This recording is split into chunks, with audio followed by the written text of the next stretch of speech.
All right, let's make sure that everything's good. We can't do our intro yet, so hold on. Hold on, guys. Gotta get the banjo, Let's make sure that everything's good. Perfect. Right. Hello. I'm Megan, I'm Matt. and you're watching The Night Owl. So we're doing a daytime Night Owl because I was streaming and creating some tracks last night. I wasn't streaming, but I was curating some tracks, and I just kind of time got away from me, and so before we knew it, it was 9 o'clock, and it was a little bit too late for both of us. I mean, we started at 9 p.m. before, but it's nice to be able to start out and set up. Our setting up takes about 20 minutes at least, so that's cutting into most of the night. But we also had quite a very busy week, right? Yeah, it was a busy week, So we're doing a daytime Saturday musings. It's fine. It still fits into our MO here. And I have a few just topics, I guess, from the listeners. Again, our Facebook posts that I put in on our Facebook page. And I'm still trying to get our Twitch figured out because apparently I can't get into the old one anymore. I was just in it last week. We were trying to get into it for our streaming for our video games, and now I can't get back in. So I tried using the phone number, and then they're like, "Oh, you already have an account with this number." So I might have to put Matt's number in next time, and then we'll figure it out from there. Figure it out. So yeah, I have a few topics from our Facebook page, and I think Matt has some recent news that he wants to talk about. So we'll start with you first, Matthew. What did you have today for us? In the news. I just thought kind of something that was interesting here that I'm sure some people have seen if you are aware of the streaming services like Pandora and something called Spotify, which as a reminder, by the way, we are on Spotify. We are on all of those platforms and anywhere you listen to your favorite podcast. Okay, so the big deal you here. had to get that one out of the way, right? Was Spotify and the artist Neil Young. If you don't know who he is, right, an old rocker. There you had. He's in the Hall of Fame for multiple bands. Well, he has made a demand to Spotify to either remove his music or to remove Joe Rogan. Why? So if you don't remember, they signed about a year ago or 2 years ago for like $1 million here. And honestly, here lately, boy, it seems like Joe Rogan, who I'm talking about, is just, I don't know, it seems like he's always been out there, but it feels like this time he is trudging in mud and gone off the deep rails. And he has definitely been very anti-vaccine, and he has spread a lot of misinformation regarding, honestly, the pandemic and the vaccine. So this upset Neil Young. He asked Spotify to remove either him or Joe because of Joe's misinformation, and bye Neil Young. Yeah, that was actually one of the topics I wanted to talk about. So I'm glad that you brought that up. I just had a specific article. As far as the streaming service and what Neil Young makes, Spotify accounts for what they say is, or what they believe is about 60% of his streaming income. So it will be a heavy loss. But I see some people have stepped up. I've seen some listeners have kind of stepped up, even some not really big fans just trying to support him in his cause. You have the latest artist, Joni Mitchell, who is also asking Spotify now to remove her music as well. So, moving forward. I don't get it, because Joe Rogan should be removed from Spotify too. Well, I mean, he was basically telling people to take like a certain medicine to prevent you from getting COVID. Like, he just made all this money from Spotify. So it begs the question, or answers, is there any kind of moral obligation for these streaming services? And at this time, that's there is for Twitter. They're kicking people off. There is for Discord, Patreon. Yes, they will. They have morals. Yeah, they kick people off when they're being a menace to society, or they're just about all these recent. Marjorie Taylor Greene, she got kicked off. I mean, they can create their own platforms if they want, but they can't go on the mainstream ones. Not to really honestly answer anything regarding this. Of course, we're not. Kind of moving forward there. It says we want all the world's content and music to be available to the users. With that comes great responsibility in balancing safety for listeners and freedom for creators. We have detailed content policies in place, and we've removed over 20,000 podcast episodes related to COVID since the start of pandemic. We regret to Neil's decision to remove his music. I mean, this is from obviously the Spotify spokesperson, but like you and I have definitely talked about COVID, and I've never even seen our episodes like being taken off or bumped off of our Spotify. But we don't talk about things that aren't true. We read articles. We read stuff from the CDC, from NPR, like from, and even if we are wrong, it's just because we're getting the information from sources. We're not like thinking it up in our heads and creating a narrative that's not there, that's not true. Health officials, public health officials. Yeah. So we don't really talk about anything that's like not true or, misinformed. I mean, it's really dangerous to do stuff like that. It's really dumb and really dangerous. And again, also people should be able to decide for themselves what to believe and what to do their own research. I mean, you have the internet at your fingertips now. So or even just going to the library, going to like talking to a medical specialist or someone in the field. So we have the ability as a society to question authority and question things, but don't question scientists. Like don't question people that have studied for years to do this, to help us, to protect us. That's what it all starts with, is that curiosity and that questioning. But again, there is things like scientific theory and other known applications here that can prove that things work, and we know that things work, and especially when we know that especially harmful information, what the damage it has done. I think there does become an obligation to, especially those that kind of reach a large platform, to stop spreading misinformation here. There's one thing or another, you may not like it, but it's another thing to actually spread false information, to spread lies. I don't think that's good, and we're starting to see the damage and kind of the repercussions of kind of the continuation of these lies that continue to be spread. It's dangerous. It looks like it's dangerous, and especially dangerous, like we said, when these celebrities that people kind of fawn and fall all over, and believe every step of word or lockstep in with them. Yeah, oops. Yeah, I mean, I just think that I thought that was, kind of interesting. I've always, kind of like for musically like Neil Young, kind of, I think ironic is that, politically, he does not typically line up with, I would say, the side that believes in vaccination, which seems to be the more liberal side. He is a known staunch Republican. He loved Ronald Reagan. But did you love Ronald Reagan? No, he's Ronnie Smash, right? But he saved 100 people, right? Whatever. Ronnie Smash. No, but he is a believer in science and the truth and facts. So, and that's what he's always stood for, even if kind of maybe he's not always aligned with maybe those of that he's taken the stage with. But that's where, that is. So long, Neil Young. I mean, have you heard any of his music? Have you listened to any of his music? Have you enjoyed any of his music? More recent music. I mean, he has put out a couple of albums here, I think, within the last kind of couple years, or 10 years or so. I don't know. He tends to go on tour anymore. I mean, he's a crotchety, old, aged Hall of Fame, nutbag. He's rock kind of and roller. He's like the old school. Okay, so moving on to music, art.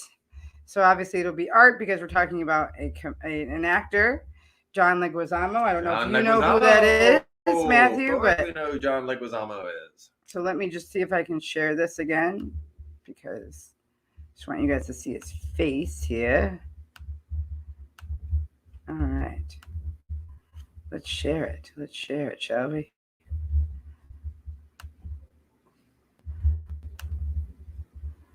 See if it'll come up. All right, so you guys are just going to look at the photo.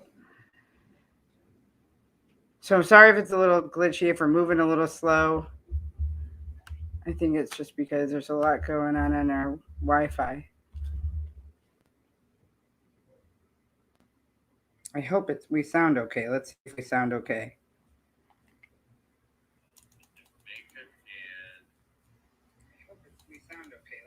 Oh, Yep, we sound good. Okay. okay. All right. So here's the article I was going to talk about.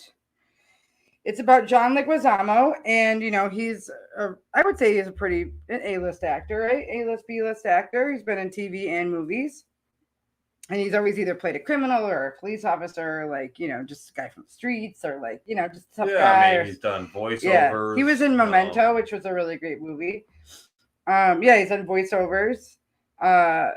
So yeah, so this is about him talking about colorization, and within Hollywood, as far as being Latino American, and just kind of how he got casted, and how people kind of see him in as an actor, but a Latino actor. And to me, you don't have to be colorblind, but you also should just be like, okay, well, I'm going to hire this person based on how good of an actor they are, and if they can get into the character, not based on, I mean, and if it is something where you are looking for an actor to fit a role of someone of the character who happens to be the same nationality. For instance, Selena was Mexican, and they got J-Lo to be her, and she was Puerto Rican. So this is kind of an example of what this story kind of has to deal with, because Selena was a famous singer, and she, right at the peak of her career, she was murdered. And I think any documentary or any show or biopic that you watch of her, it had a lot to do with the culture, right? Her family, how close they were before she became a singer, her upbringing, all of that. So it kind of focuses in on the actual culture and the family dynamics of Selena, not just her being a star, right? So with Beyonce, it was Black culture. With I mean, like there's that culture, right, within that person's life. So this is about John Leguizamo, and it says that he revealed in a conversation with the Academy of Motion Pictures and Sciences that he made a deliberate choice in his career to stay out of the sun in order to continue booking roles as a light-skinned Latino actor. The actor said that he has long benefited from the light-skinned in Hollywood, and addressed issues of colorism within Hollywood and within Latin culture. I stayed out of the sun so I could work, he said. I definitely would not have gone in the sun for years. It was a conscious thing because I could work. And all Latinos that made it so far, a lot of them were all light skinned.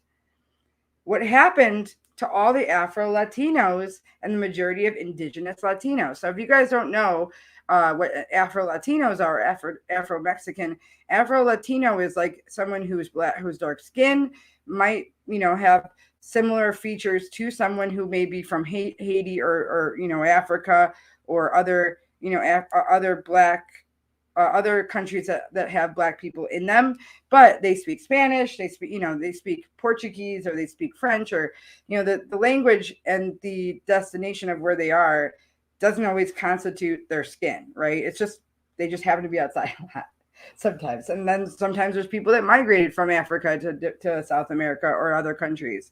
So Afro Latino is like a different part of Latin people that are darker skinned.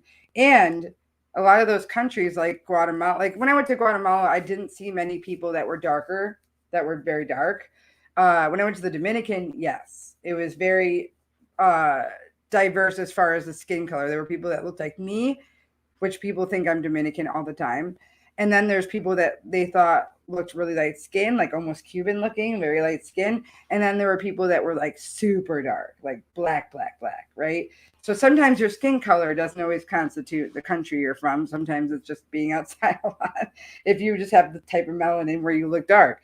But in every culture, there's colorism. Asian culture, Latino culture, black culture. So it says, I stay out of the sun. And it says that what happened to all of them, it says that they don't get shot, there's a lot of things that we got to deal with in Hollywood, and we got to fix, and we got to speak out, and we got to speak up. So basically he said that he reached out to last year's Annenberg Inclusive Initiative, which looked at the 1,300 top grossing films from 2007 to 2019, and found that only 7% of films from 2019 featured a lead who was Hispanic or Latino. I don't know if they separated it from male to female, but just in general, that's what they're saying. So 7%, that's really low. I wonder if that's lower than Asian, like Indian Asian, because I feel like that's kind of up there with Indian Asian as well. It says not only are we invisible, but when we are seen, it's a negative portrayal. Things are improving. I think that COVID made us really look at ourselves as a country. Black Lives Matter was a huge awakening for America and a reboot for America to look at themselves and see what's going on. I think everybody's trying to do the right thing and hire many more people of color. But what I want to see 20% of the roles in front of the camera and crew be Latino. I'm not asking for extra. I just want what's due to us. So some respect, some exposure, right? Leguizamo was speaking to the Academy as part of the organization Scene Interviewed series. So there's a Scene Interview series, which I guess is like the woke, series. The actor revealed that he is going to run for governor of the Academy in order to better enforce change in the industry. So he wants to get in there and like change the system, which is great because you usually see actors and celebrities using their power for evil. He wants to use it for good, right? Like Matthew McConaughey did the same thing. Mentioned many times over, representation matters. It does matter what you see on screen. Oh, absolutely. That diversity and being able to see if you are somebody of that, to see that on screen, it matters. Absolutely. So that's good on old John Leguizamo. So finishing off, he says you have to step up and make a change and change it from within.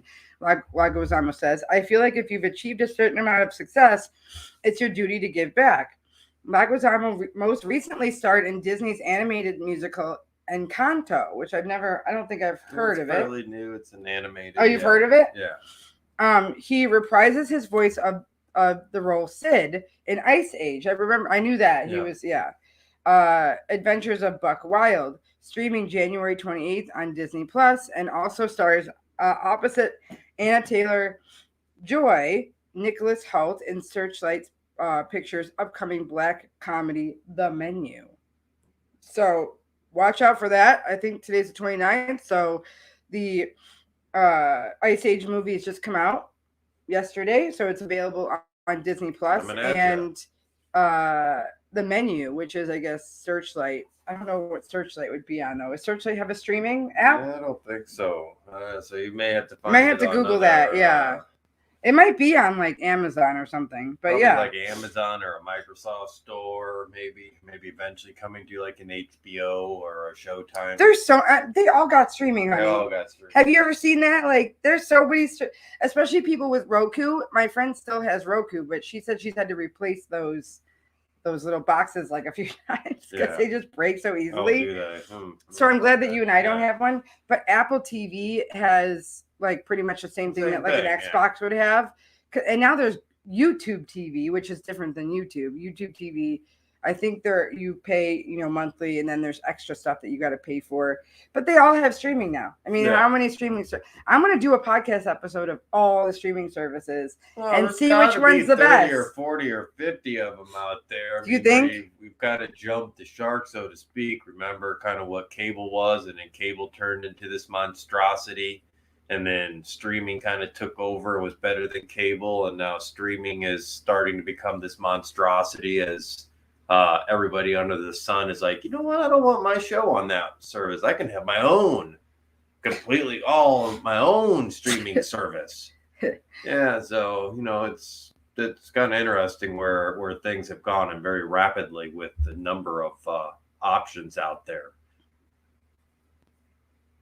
Oh, yeah. I think it's crazy. I think it's nuts that there's like so many, Okay, so let me see if I can do this one thing. I don't think it's going to work.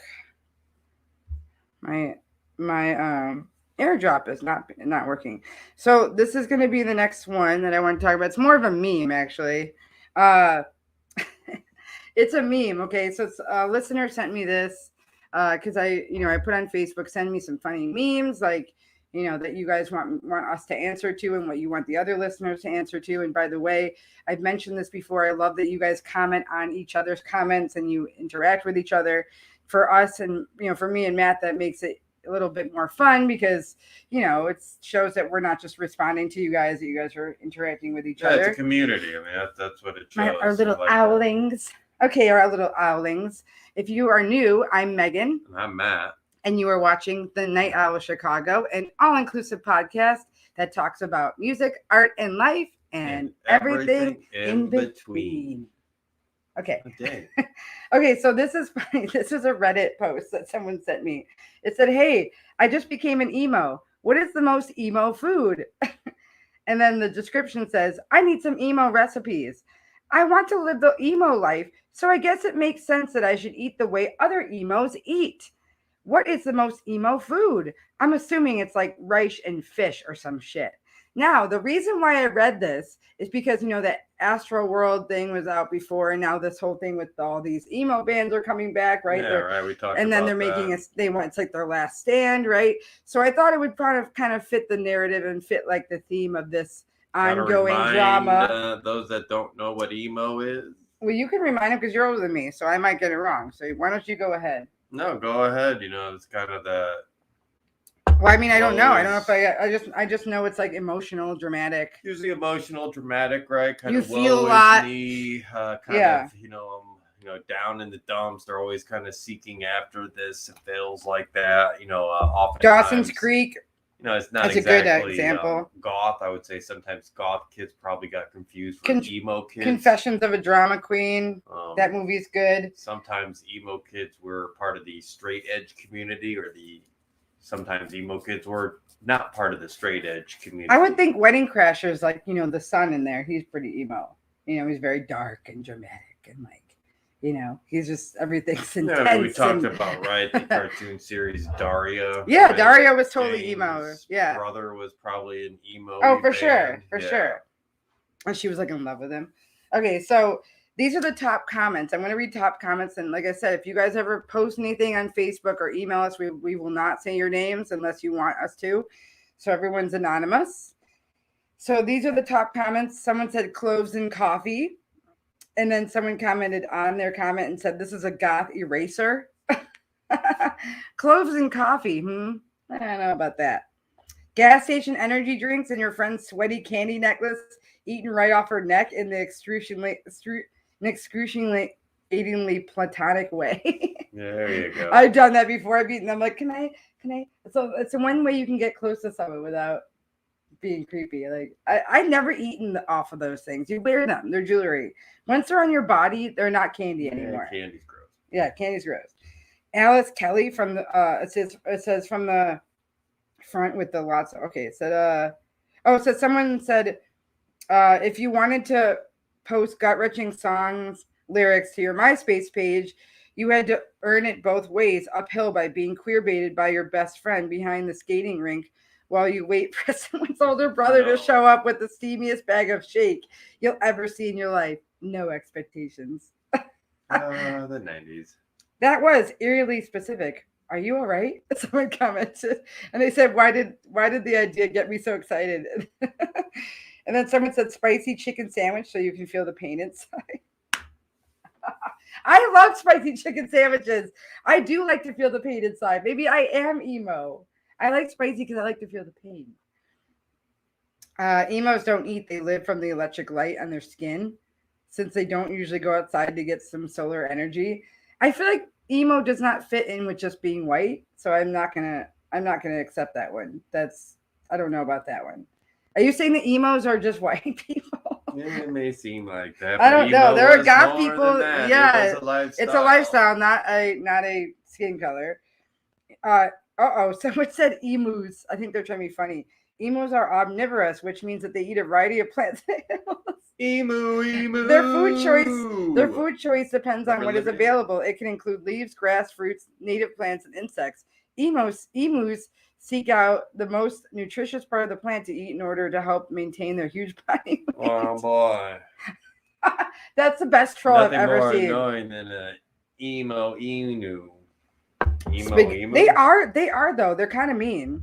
They are. SpaghettiOs, grilled cheese, cheese quesadilla, anything you can easily prepare with sad. Oh, well, Matt's the type of emo because he likes his quesadillas. And you like your cheese. I like cheese too. I like cheese on everything. I like cheese. It says depending on what kind of emo you are, it's either several refills of black coffee or Pocky. What's Pocky? We usually eat pain and suffering for breakfast. Pain and suffering for breakfast.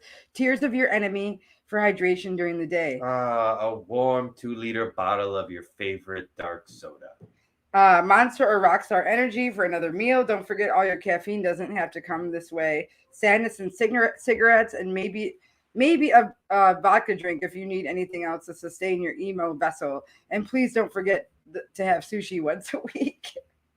Okay. I think a few of those things I have. Literally anything and everything at any time, all the time. Someone said sadness and cigarettes again. Oh, cookies because they're in the dark side. Yeah, you're right. Okay. Oh, this one's really good. Your most emo food is whatever's in your parents' cupboard that doesn't need to be prepared because you're too depressed or too drunk to do anything more than grabs crunchy things out of a bag. And then even that is pointless. Like, who fucking cares anyway? I love it. Whatever your mom has in the fridge. A lot of people saying energy drinks, sadness. Monster is so gross. And Rockstar is just as equally gross, isn't it? Ugh. Like that's like drinking gasoline. It's disgusting. Campbell's soup because it's so sad and pathetic. Oh. Let's see. Air is good. Rogue. Air is not good. A bowl of sadness washed down with your collected tears. A lot of people are saying cigarettes, sadness. I think those are the top few. Cheddar jalapeno Cheetos. Yep, those are pretty emo. Go vegan, tell everyone. Let's see. Lots of energy drinks and cigarette options. A Code Red, an entire block of Colby Jack cheese. Oh, I remember Code Red Mountain Dew. I don't remember Code Red. Code Red Mountain Dew. Well, you're a Mountain Dew person. Did it taste any different? Tastes like cough syrup to me. Really? It's supposed to be like cherry, or was it? Yeah, I don't know. I don't know if it was. You know, I think it was supposed to be extra energy. I think it was supposed to be a take like maybe cherry 7-Up, which was delicious. Cherry 7-Up was really good. I'm surprised that it was. I didn't really like any of the different, or very many of the different flavored dews. There wasn't a cherry Sprite, right? It was 7-Up. Not at that time, but there has been since. Some tweaks with that. Yeah. Lots of coffee and cigarette. Korean black bean noodles. Don't eat, then be weak from hunger and do nothing. Tacos only. I like the taco one. That is definitely emo for sure. I want tacos now. Let's have tacos. Yeah. A lot of people have the same one, so I'm going to stop there. But I thought that was really funny. I thought it kind of fit in with the whole emo concert that's coming. And what is your thought on that, by the way? Like, what do you think, real quick, that you think about that? Like, because they said, I don't know if it's true, but I thought it was the same people who were doing Astro World or the same. I thought Travis Scott did that all himself, but I guess it is. He went through some promoter-wise. I think it may be some of the same. I don't know. I mean, it's just another cash grab for these bands. I think some of the bands that we've mentioned or were participating in it, they are not, or haven't been on tour, and definitely probably argue to say probably all of them have not been relevant in the last 5, 10, 15, 20 years, maybe. Oh, one of our listeners says that Mountain Dew Black Label was the best. Have you ever had Mountain Dew Black Label? No. There are many out there now. I mean, once they started to do it, it was like a domino effect, and now there are ultra many flavors out there. Huh. Okay, so what did you have next, Matthew? I thought maybe what was interesting, as we saw recently here on the news, coming in March here of 2022 for Women's History Month, one Minnie Mouse is going to start wearing a pantsuit. Let me see if I can find that so we can show everybody. So she will be wearing a pantsuit in celebration of 30 years of what was Disneyland's Paris resort. So now she's going to be wearing a pantsuit because, But you know, women moving can wear forward pants now, now. she might be keeping that pantsuit. Although I did see this is not the first time Minnie Mouse has worn pants. Oh, really? I did not know The that. first time was back in 2019 as Captain Minnie. And for trivia, Minnie is her nickname.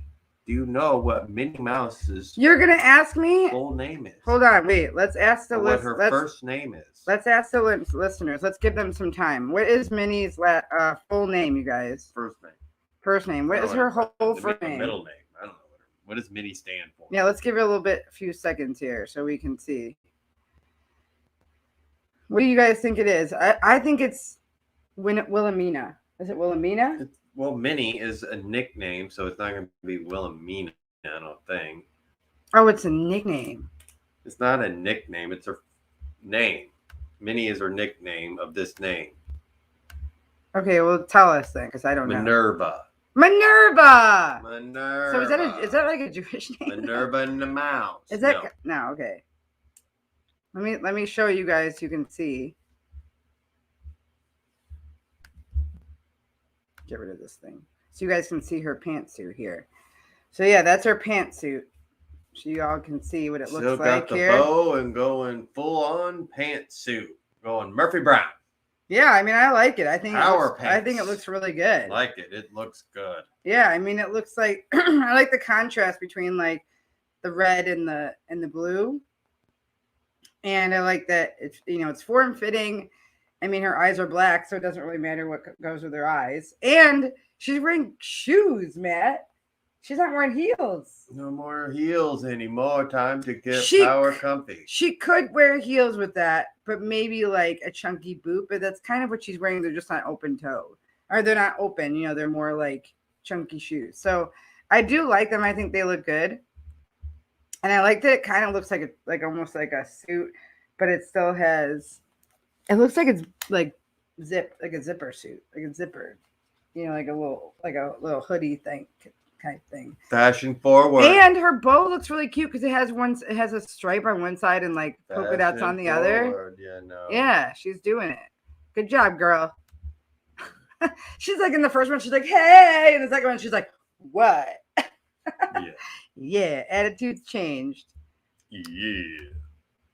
So what was your next one?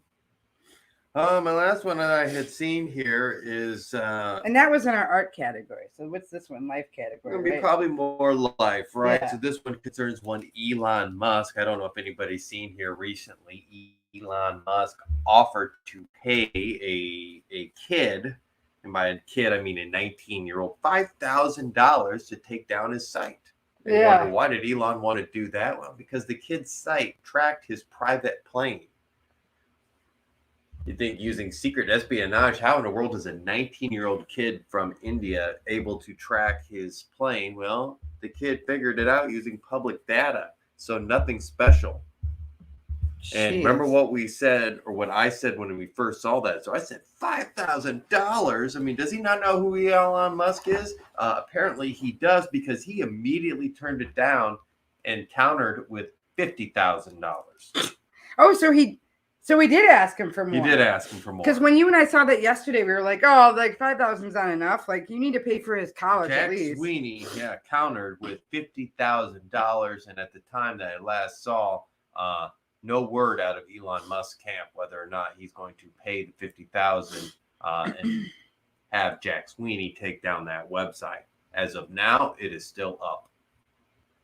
So, do you think they're going to have to go into like some sort of like counsel? Like they're going to talk to a mediator, have to like do some like maybe talk to like his lawyer, and like the kid's going to have to get a lawyer? I mean, that's is he doing a billionaire? Is it intellectual property? Is the defamation, like is this kid going to get any? No, I mean he's just using public data to be able to. Yeah, do so this. he's not hacking into stuff. He's not hacking in. He's not saying slanders things or untrue. He just wants to see where Elon flies. It's just where he flies, right? What if he did it to Air Force One? Would you even be able to do that, or is that private? That would be bad. He'd probably be in jail. Oh my gosh. Okay, so do you have anything else you want to talk about before we wrap up? That'll be it, right? That's it. That's it. Let's keep it there. It's kind of late. Yeah, so we'll do some darker stuff next week. I think we did our recording last Saturday, so we have next Saturday that we'll do another audio recording, and that'll be on our Anchor website. So that'll be usually if we record. I was kind of bad before, and I waited too long to upload the last audio, but it is available and it's not subscription only, so guys can listen to it. But just be sure to watch us every week. Like I said, Friday or Saturdays we will be doing our live Facebook, YouTube, and hopefully Twitch live streams, and then we will still be doing our audio every other Saturday or every other week as well. So every week you'll have some content to listen to, and be sure to like us on Instagram, follow us on Facebook, on YouTube, YouTube, Facebook, Instagram, and then listen to us on any platform that you can hear podcasts. That's right. And anywhere you listen to your favorite podcast. By the way, get that Pandora app, because I noticed in our analytics that Pandora is the most used app to listen to our podcast as far as as far as us. Yeah, we are on Spotify, but other artists that are moving. Pandora. We're not on iHeartRadio anymore because we are a podcast. I know that they have podcasts, but it's weird. Like iHeartRadio should just stick to music. For me, I mean, if you ask me, there really aren't any good podcasts on iHeartRadio. I hate to say it, but so be sure to like us on all platforms, follow us, send us an email. Our email is thenightowlchicago@gmail.com. And you guys just stay happy and enjoy your weekend and wear a goddamn mask. I'm Megan. I'm Matt. And you're watching The Night Owl.